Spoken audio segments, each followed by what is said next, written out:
প্রকৃতির বুকে এমন কিছু জীব আছে যাদের দেখলেই মন ভালো হয়ে যায়। ঠিক তেমনই এক অদ্ভুত সুন্দর পাখি হল পাফিন।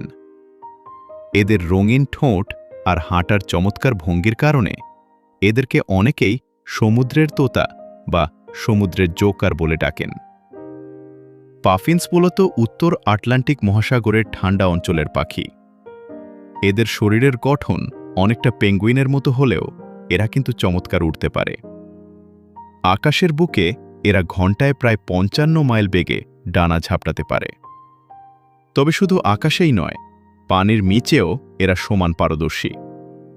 নিজেদের ছোট ছোট ডানাগুলোকে সাঁতারের পাখনা হিসেবে ব্যবহার করে এরা পানির ২৫০ ফুট গভীর পর্যন্ত ডুব দিতে পারে। পাফিনদের সবচেয়ে আকর্ষণীয় অংশ হল এদের উজ্জ্বল রঙের ঠোঁট। তবে মজার ব্যাপার হল, এই রঙিন রূপ কেবল বসন্ত ও গ্রীষ্মকালের প্রজনন ঋতুতেই দেখা যায়। শীতকালে এদের ঠোঁটের রং কিছুটা ধূসর হয়ে যায়। এদের শিকার করার কৌশলও দারুণ।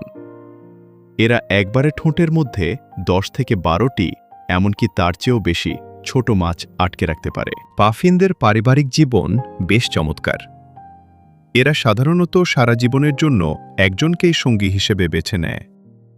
এরা গাছের ডালে বাসা বাঁধে না, বরং মাটির নিচে বা পাথরের খাঁজে গভীর গর্ত তৈরি করে সেখানে ডিম পাড়ে। মা এবং বাবা উভয়ে মিলেই তাদের একমাত্র সন্তানের দেখাশোনা করে। বছরের বেশিরভাগ সময় এরা একাকী সাগরের বুকেই কাটিয়ে দেয়, এমনকি ঘুমানোর কাজটিও সারে পানির ওপর ভেসে ভেসে।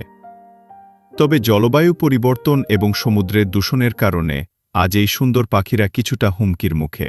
প্রকৃতির এই অদ্ভুত সুন্দর সৃষ্টিকে টিকিয়ে রাখা আমাদের সবার দায়িত্ব।